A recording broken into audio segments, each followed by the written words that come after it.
लोकसभा चुनावों को लेकर हरियाणा की 10 लोकसभा सीटों पर अभी भी पेच फंसा हुआ है। पिछले हफ्ते केंद्रीय चुनाव समिति की बैठक हुई, लेकिन कोई फैसला 10 सीटों को लेकर नहीं लिया गया, बल्कि एक कमेटी का गठन कर दिया गया, जिसमें पार्टी के वरिष्ठ नेता सलमान खुर्शीद और मधुसूदन मिस्त्री आदि कई अन्य बड़े नेता भी शामिल हैं। यही कमेटी 10 के 10 लोकसभा सीटों पर उम्मीदवारों के नाम का चयन करेगी। सूत्र बता रहे हैं कि आज इस कमेटी से दीपेंद्र हुड्डा, जो कि रोहतक से चुनावी मैदान में उतरना चाहते हैं, साथ ही साथ पार्टी की राष्ट्रीय महासचिव कुमारी शैलजा, जो कि अंबाला या फिर सिरसा से पार्टी उन्हें उम्मीदवार बना सकती है, उन लोगों ने आज कमेटी के मेंबरों से मुलाकात की और अपनी बात रखी। दरअसल जो जानकारी मिल रही है उसमें कहा जा रहा है कि भिवानी, महेंद्रगढ़ और अन्य कई सीटों को लेकर पेच फंसा हुआ है।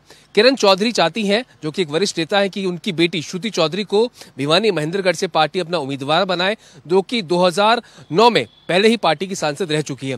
लेकिन कांग्रेस हाईकमान, जो सूत्र बता रहे हैं, अड़ा हुआ है कि किरण चौधरी मैदान में उतरे, ना कि श्रुति चौधरी। अब देखना महत्वपूर्ण होगा कि 10 सीटों को लेकर क्या तरीका जो है और क्या डिफरेंसेस जो है वो निकल कर आते हैं, क्योंकि जानकारी के मुताबिक 10 में से 4 सीटें हुड्डा गुट को जा सकती हैं, जिसमें से फरीदाबाद, गुड़गांव, भिवानी, महेंद्रगढ़ और रोहतक है, और बाकी 6 सीटें जो कि एक अलग गुट है हरियाणा के अंदर, कुमारी शैलजा, रणदीप सुरजेवाला और किरण चौधरी, उनको दी जा सकती हैं। कैमरा पर्सन दिलीप के साथ प्रशांत त्यागी, भारत एक्सप्रेस, दिल्ली।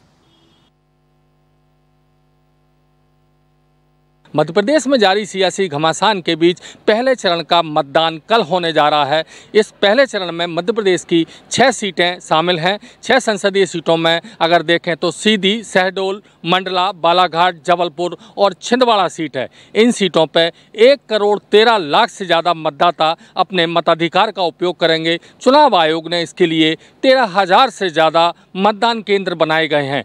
कुल 88 उम्मीदवार इन 6 संसदीय सीटों पर चुनाव मैदान में हैं। अगर चुनाव आयोग की माने तो जबलपुर में सबसे ज़्यादा 18 उम्मीदवार चुनाव मैदान में हैं, वहीं बालाघाट में सबसे कम 10 उम्मीदवार चुनाव मैदान में हैं।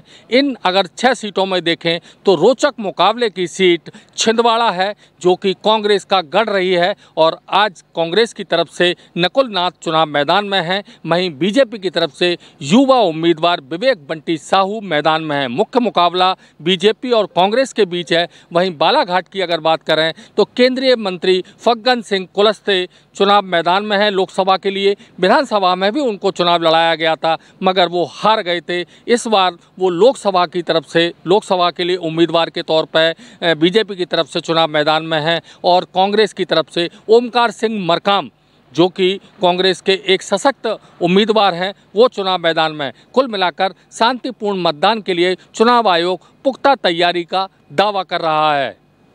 कैमरामैन मनीष के साथ भारत एक्सप्रेस के लिए भोपाल से अजय भटनागर। सभा का चुनाव आ गया है। 18 अप्रैल से लखीमपुर खीरी में नामांकन शुरू हो गया है। आज वो 18 अप्रैल का दिन है, जहां पर हम नामांकन कक्ष के बाहर खड़े हैं, और नामांकन कक्ष में आज सबसे पहला सेट अजय मिश्रा टेनी, जो कि बीजेपी से 28 लोकसभा खीरी के प्रत्याशी हैं और केंद्रीय गृह राज्य मंत्री भी भारत सरकार में रहे हैं, उन्होंने आज पहला सेट दाखिल किया है और धूमधाम से जो है नामांकन कराया। कार्यकर्ता थे उनके साथ बीजेपी के, और उन्होंने आज नामांकन करा, पहला सेट दाखिल किया, जिसमें 28 लोकसभा खीरी से जो गठबंधन के प्रत्याशी उत्कर्ष वर्मा हैं, वो अपना पहला सेट 22 अप्रैल को दाखिल करेंगे, और ये प्रक्रिया जो है 25 अप्रैल तक चलनी है, जिसमें सभी चौथे चरण में अपना नामांकन कराएंगे। 13 मई को लखीमपुर खीरी में मतदान होना है, जो कि मतदान एक महापर्व के रूप में पूरे देश में मनाया जाता है। उसी तरीके से 13 मई की तिथि को लखीमपुर खीरी में मतदान होगा। वहीं अजय मिश्रा टेनी का नामांकन के बाद कहना है कि वो अपने विकास के मुद्दों को लेकर चुनाव में उतरे हैं, और उसी विकास के मुद्दों पर जनता उन्हें वोट देगी। अब जनता किस पर भरोसा जताती है, वो किन मुद्दों पर मतदान करेगी, यह तो चुनाव के बाद के परिणाम बताएंगे। लखीमपुर खीरी से कैमरा सहयोगी किशन कश्यप के साथ मैं हर्ष गुप्ता, भारत एक्सप्रेस। इस बार के लोकसभा चुनाव में बिहार में 40 में से महागठबंधन ने कांग्रेस को महज 9 सीट दी है, जिसमें से 6 सीटों पर कांग्रेस ने अभी तक अपने उम्मीदवारों की घोषणा नहीं की है। कांग्रेस के द्वारा अपने उम्मीदवारों की घोषणा नहीं किए जाने पर एनडीए अब चुटकी ले रहा है। आज जेडीयू के मुख्य प्रवक्ता नीरज कुमार ने कांग्रेस पर तरस दिखाते हुए कहा कि कांग्रेस अब बिहार में महज एक पिछलग्गू बन के रह गई है। उन्होंने कहा कि लालू प्रसाद यादव तो अपने बेटा और बेटियों को चुनाव जिताने से फुर्सत मिलेगी, तब वो कांग्रेस की तरफ ध्यान देंगे। राजद अध्यक्ष लालू प्रसाद जी के अनुमति के बगैर मुस्कुराती भी नहीं, और वैसी स्थिति में लालू जी को अर्चना रविदास की चिंता नहीं है, तो अभी बेटी का चुनाव लड़ाएंगे कि कांग्रेस को अनुमति देंगे? अभी कहाँ संभव है? पहले बेटी बेटा, तब चुनाव, तब कांग्रेस पार्टी। नीरज कुमार ने कहा, कांग्रेस डूबती है तो डूबे, लालू प्रसाद यादव को अपने परिवार से मतलब है। और जब यही सवाल कांग्रेस से पूछा गया तो कांग्रेस ने आला कमान का हवाला देते हुए कहा कि जल्द ही नामों की घोषणा कर दी जाएगी। बिहार में 6 सीटों के जो उम्मीदवार हैं उनके नामों की चर्चा आला कमान से हो रही है और जल्द ही बिहार में इन 6 सीटों पर कांग्रेस उम्मीदवारों की घोषणा कर देगी। पटना से सहयोगी आशुतोष कुमार के साथ नितेश सिंह, भारत एक्सप्रेस। 2024 के आम चुनाव को सारा विपक्ष खास बता रहा है। खास इस मायने में बता रहा है, उसका कहना है, अपना तर्क है विपक्ष का, कि यदि इस चुनाव में विपक्ष यानी कि अलायंस इंडिया सत्ता में ना आया तो फिर देश में चुनाव के कोई मतलब नहीं रह जाएंगे। मतलब इस मायने में नहीं रह जाएंगे, विपक्ष का कहना है कि संविधान को धीमे धीमे खत्म किया जा रहा है। और पिछले दिनों कुछ बातें ऐसी भी विपक्ष के द्वारा कही गई जिसमें यह कहा गया कि यदि फिर से केंद्र में मोदी सरकार आती है, भाजपा की सरकार आती है, तो आरक्षण खत्म कर दिया जाएगा। जिस पर प्रधानमंत्री मोदी ने भी कहा था एक रैली में कि अब स्वयं बाबा अम्बेडकर भी आ जाएं तब भी वह संविधान को खत्म नहीं कर सकते हैं। इस पर भी विपक्ष अपनी तकरार कर रहा है, अपनी बहस कर रहा है और अपनी दलीलें दे रहा है। उसका कहना है कि आम आदमी को ये समझना होगा कि यह चुनाव बेहद मायने रखता है। कैमरा पर्सन हुकुम सिंह के साथ आदित्य द्विवेदी, भारत एक्सप्रेस, दिल्ली।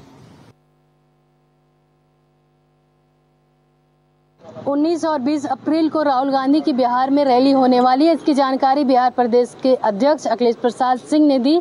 बता दें कि कल प्रथम चरण का चुनाव भी होने वाला है। इसके पहले राहुल गांधी ने एक भी रैली बिहार में नहीं की है। जबकि एनडीए की बात करें तो पीएम नरेंद्र मोदी समेत तमाम जो स्टार प्रचारक हैं उन्होंने कई रैलियां बिहार में कर दी हैं, लेकिन ये राहुल गांधी का पहला रैली है। विपक्ष इस बात पर लगातार चुटकी भी ले रही है कि राहुल गांधी प्रथम चरण के चुनाव में एक भी रैली करने नहीं आए। महागठबंधन के नेता, महागठबंधन के लोग नहीं चाहते हैं कि राहुल गांधी बिहार में प्रचार करने आए। लेकिन सबसे बड़ी बात है कि कांग्रेस इस पर डिफेंड करते हुए नजर आ रही है। कांग्रेस का कहना है कि राहुल गांधी दूसरे प्रांत में, दूसरे प्रदेश में चुनाव प्रचार में थे, इस वजह से यहाँ पे नहीं आए। ऐसी कोई बात नहीं है, ये अनावश्यक बेबुनियाद बात है कि राहुल गांधी को महागठबंधन में दरकिनार किया गया है। ऐसी कोई बात नहीं है। कहीं ना कहीं विपक्ष लगातार एनडीए इस बात पे आरोप लगा रही है कि राहुल गांधी को महागठबंधन में दरकिनार किया जा रहा है। पटना से भारत एक्सप्रेस के लिए ज्योति। केंद्रीय गृह मंत्री अमित शाह अपने संसदीय क्षेत्र गांधीनगर में आज 12 घंटे के प्रचार के लिए आए हैं और इस 12 घंटे के प्रचार के बाद ही इस सीट को जीतने का लक्ष्य रखा गया है। आज गांधीनगर जिले के तमाम 6 विधानसभा क्षेत्रों में आज रोड शो आयोजित किया गया, जिसकी शुरुआत सुबह सानंद से हुई थी। लाखों की तादाद में लोग यहां पर केंद्रीय गृह मंत्री को देखने यहां पहुंचे हैं। रंगारंग कार्यक्रम भी प्रस्तुत किए जा रहे हैं। एक तरफ भीड़ है तो दूसरी तरफ रंगारंग कार्यक्रम यहाँ पेश किए जा रहे हैं। लाखों की तादाद में लोग यहाँ जुट रहे हैं। इस बार यह सीट को भारतीय जनता पार्टी रिकॉर्ड तोड़ मतों से जीतना चाहती है। पिछली बार यह सीट भारतीय जनता पार्टी ने करीब 5,57,000 वोटों से जीती थी और इस बार इस सीट को जीतने का इरादा 10 लाख का रखा गया है और कम से कम समय में केंद्रीय गृह मंत्री के प्रचार के बाद इनको यह सीट जीतना है, यह लक्ष्य हासिल करना है और उसकी तैयारी के रूप में यह दिखाया गया। और अभी अहमदाबाद में जो भीड़ है उसको देखकर ये लगता है कि केंद्रीय गृह मंत्री एक बार फिर से रिकॉर्ड तोड़ वोटों से जीत हासिल करेंगे। अहमदाबाद में कैमरा पर्सन संजय कोष्टी के साथ अरविंद शर्मा, भारत एक्सप्रेस। झारखंड की 4 लोकसभा सीटों पर चुनाव की प्रक्रिया का आगाज गुरुवार से हो गया। खूंटी, सिंहभूम, पलामू और लोहरदगा, इन 4 सीटों पर 13 मई को मतदान होना है। 25 अप्रैल तक नामांकन की प्रक्रिया है। 29 अप्रैल तक नाम वापसी का समय दिया गया है। इन 4 सीटों में 2 सीटें काफ़ी महत्वपूर्ण मानी जा सकती है, सिंहभूम और खूंटी। सिंहभूम की सीट इसलिए क्योंकि वर्तमान सांसद गीता कोड़ा पिछली बार कांग्रेस से सांसद थी और इस बार उन्होंने पाला बदलकर बीजेपी का दामन थामा है। बीजेपी से वो लोकसभा का चुनाव लड़ रही हैं। खूंटी सीट का महत्व इसलिए है क्योंकि वहाँ केंद्रीय मंत्री अर्जुन मुंडा प्रत्याशी के रूप में हैं और बीजेपी ने उनके ऊपर पिछली बार की तरह ही दांव लगाया है। पिछली बार अर्जुन मुंडा बहुत मुश्किल से लगभग 1500 मतों से जीत सके थे, इसलिए इन दोनों सीटों का जो महत्व है वो विशेष रूप से बढ़ जाता है। इसके अलावा पलामू में बीडी राम है, जबकि लोहरदग्गा में समीर उरांव पर बीजेपी ने कहीं ना कहीं दांव लगाया है और उनके सामने सुखदेव भगत प्रत्याशी होंगे जो कि कांग्रेस के प्रदेश अध्यक्ष भी रह चुके हैं। कुल मिलाकर ये 4 सीटें जो है वो बहुत महत्वपूर्ण है और झारखंड में चुनाव का आगाज इसी से होना है। भारत एक्सप्रेस के लिए कैमरामैन धर्मेंद्र के साथ मधुकर आनंद, रांची।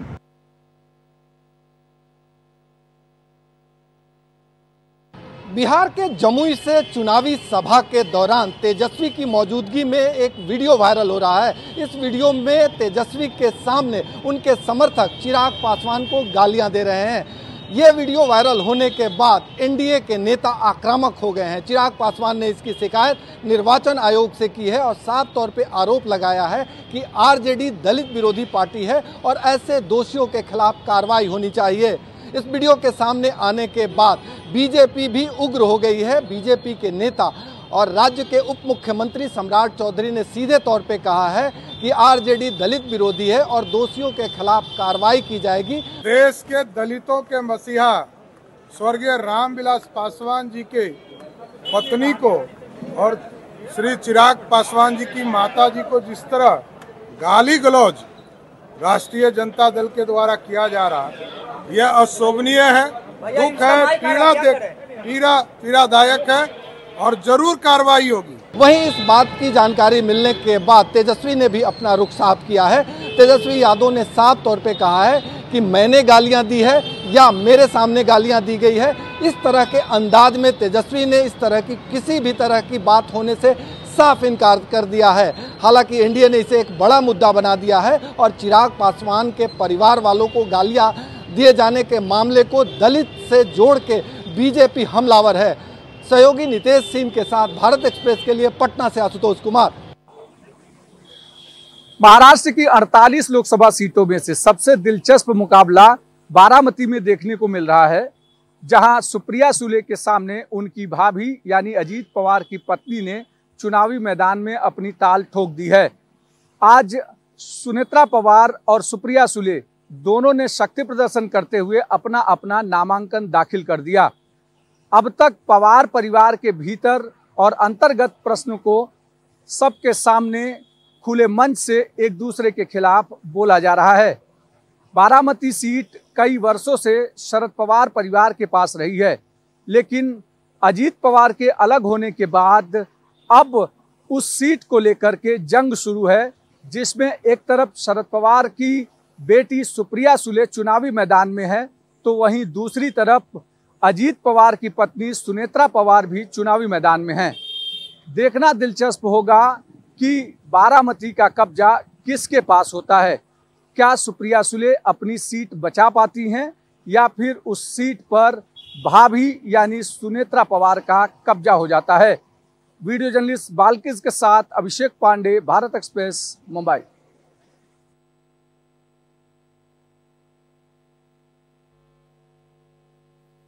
लोकसभा चुनाव में जुबानी जंग तेज हो गई है। प्रदेश महामंत्री भारतीय जनता पार्टी के नेता पंकज सिंह ने ताजा हमला अखिलेश यादव और कांग्रेस के नेता राहुल गांधी पर बोले हैं। उन्होंने कहा कि पहले लोग मेला में बिछड़ते थे, लेकिन ये नेता मेला के पहले बिछड़ गए। उन्होंने कहा कि गाजियाबाद में कल प्रेस कॉन्फ्रेंस थी, उसके बाद चुनावी सभा थी, लेकिन प्रेस कॉन्फ्रेंस के बाद दोनों नेता एक दूसरे से विदा ले लिए। कुछ नेताओं ने दावा किया कि बीजेपी 150, उन्हीं के कुछ नेताओं ने दावा किया कि बीजेपी लगभग 250 सीट। वो खुद मान रहे हैं ये सारी चीजें, उनके यहाँ खुद वो नहीं है। और जहां तक रही प्रेस कॉन्फ्रेंस के बाद दोनों लड़के दिखाई तो दिए, लेकिन जब सभा दोनों को करनी थी तो उसमें फिर वो सब लोग बिछड़ गए। उस प्रेस कॉन्फ्रेंस में जैसे होता है ना कि वो मेले में बिछड़ते हुए हम लोग देखते थे पिक्चरों में, लेकिन ये लोग प्रेस कॉन्फ्रेंस के बाद ही बिछड़ गए, सभा में अलग अलग गए।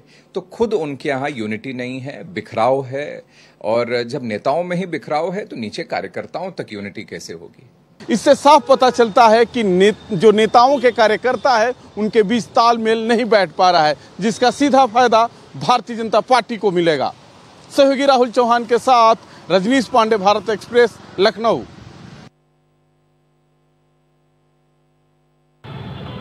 इस आम चुनाव में भारतीय जनता पार्टी ने संकल्प पत्र जारी किया है, तो वहीं कांग्रेस ने सेवा पत्र जारी किया है। कांग्रेस के सेवा पत्र को लेकर के इंदौर में कार्यकर्ता घर घर जा रहे हैं और लोगों से फार्म भरवा रहे हैं। कांग्रेस के सेवा पत्र में 5 बातों का मुख्यतः जिक्र किया गया है, जिसमें युवाओं को, शिक्षित युवाओं को 1 लाख रुपए वेतन देने की गारंटी है, तो वहीं हर गरीब महिला परिवार को 1 लाख रुपए हर साल देने की बात कही गई है। किसानों के कर्ज माफ़ी की बात है और एमएसपी की कानूनी गारंटी दी है, जिसमें स्वामीनाथन फार्मूले को लागू करने का जिक्र है। इसी तरह मजदूरों के लिए 400 रुपये मजदूरी प्रतिदिन कम से कम दी जाएगी, इस बात का गारंटी दी गई है। और वहीं जातिगत जनगणना की भी गारंटी दी गई है। अब देखना है दोनों दलों की गारंटी पर जनता कितना विश्वास करती है, मतदाता उसको किस तरह से लेते हैं और मतदान करते हैं। मतदाताओं के मन में कहीं ना कहीं यह भी डर है कि उनके साथ शिकारी आएगा, दाना डालेगा वाली कहानी ना दोहरा दी जाए। कैमरामैन इमरान खान के साथ जय व्यास, भारत एक्सप्रेस, इंदौर। बीजेपी ने एक ऐसे ही कार्यकर्ता को रिवॉर्ड दिया है जालोर सीट से सांसद की टिकट देके। लुम्बा राम चौधरी किसान परिवार से ताल्लुक रखने वाले एक किसान, जिन्हें सांसद का टिकट दिया है बीजेपी ने, और हम अभी उनके घर पे हैं। 30 लोगों का संयुक्त परिवार है और ये उनका घर है। अभी अभी फसल आई है, उस फसल में जीरा, सरसों, रायडा, गेहूं, और ये फसल काट के यहाँ पे रखी गई है बोरियों में भर के। 30 लोगों का संयुक्त परिवार है। दूसरी तरफ घर की साफ सफाई की जा रही है। घर की महिलाएं, घर के जितने पुरुष हैं वो चुनाव प्रचार के लिए निकल चुके हैं। महिलाएं हैं घर पे कुछ जो अपने दिन का काम कर रही है, और सबसे महत्वपूर्ण जो उनकी पत्नी है वो अभी पशुओं के लिए जो उन्हें चारा डाला जाता है वो पकाने का काम कर रही है। उनकी पत्नी है, उनसे हम बात करेंगे। लुम्बा राम जी को टिकट सांसद का मिला है, आप अभी भी चूल्हे के पास ही बैठे हो? भला पड़ता बावसी रा कर देवी रा हारो रही महादेव जी बावसी ने मैं पहला धन करता खेती बारी, हमें एलासी रो करता, हमें टिकट दी दुए बावसी मोदी जी जो बनौर वो करे रियाई जो भाई संत करे न को जते सत्रीय कोम करी जतरी बात वही जतरी वे वही कतरी करी जतरी बात है। हाँ, ये कह रही हैं कि खेती बाड़ी और LIC का काम करते करते, जीवन में संघर्ष करते करते लुम्बा राम जी आगे बढ़े, और अब जो 36 कौम मिलकर निर्णय देगी वही स्वीकार्य होगा। ये सहजता और सरलता कहें लुम्बा राम चौधरी और उनके परिवार की, और भरा पूरा 30-35 लोगों का परिवार है। लुम्बा राम चौधरी और उनके भाई का ये संयुक्त परिवार है और ये उनका घर है। सहजता और सरलता जो है वो लुम्बा राम चौधरी के व्यक्तित्व को, या यूं कहें कि उनकी पूरे पॉलिटिकल कैरियर को डिफाइन करती हैं, कि जिस तरीके से उन्होंने एक इजी अप्रोचेबल रह के अपने पॉलिटिकल करियर में अब तक जो काम किया है, और इसी आधार पर उनकी पत्नी को भी उम्मीद है कि वो जीत जाएंगे। लेकिन एक चीज़ ये बड़े शान से कहती है कि इन्होंने कहा है अपने पति को कि अगर आप जीत जाओ तो लोगों के भले के लिए काम ज़रूर करना। सहयोगी कमलेश भाटी के साथ अभिषेक आठा, भारत एक्सप्रेस, सिरोही। नरेंद्र मोदी लगातार तीसरी बार अपनी काशी से उम्मीदवारी कर रहे हैं। प्रधानमंत्री नरेंद्र मोदी लोकसभा चुनाव 2024 के नामांकन के लिए वाराणसी पहुंचेंगे। प्रधानमंत्री किस तारीख पर नामांकन दाखिल करेंगे, इसको लेकर अब भाजपा की इलेक्शन मैनेजमेंट कमेटी ने तैयारियां शुरू कर दी हैं। प्रधानमंत्री नरेंद्र मोदी के नामांकन के लिए कौन सी तिथि शुभ होगी और वो कौन सा समय होगा जिस पर प्रधानमंत्री नरेंद्र मोदी काशी में अपना पर्चा भरें, जिससे भाजपा के लक्ष्य के अनुसार उन्हें जीत हासिल हो, इसको लेकर ज्योतिष गणना कराई जा रही है। वाराणसी के कुछ ज्योतिषों को प्रधानमंत्री की कुंडली, जन्म समय और स्थान बताते हुए इसकी तैयारियां की जा रही है और शुभ मुहूर्त की गणना कराई जा रही है। तो ज्योतिषों को ये जिम्मेदारी सौंपी गई है कि वो शुभ मुहूर्त बताएं और उसी के अनुसार भाजपा अपना रोड मैप तैयार करे और प्रधानमंत्री नरेंद्र मोदी यहां आकर अपना नामांकन दाखिल करें। तो भाजपा की इलेक्शन मैनेजमेंट कमेटी के साथ ही शीर्ष नेतृत्व इस बात की अब तैयारी में जुट गया है कि प्रधानमंत्री के नामांकन को यहां पर कराया जाए और वो घड़ी शुभ हो जिस पर प्रधानमंत्री नामांकन अपना दाखिल करें और रिकॉर्ड तोड़ मतों से जीत का जो लक्ष्य है उसे हासिल करें। वाराणसी से भारत एक्सप्रेस के लिए सौरभ अग्रवाल।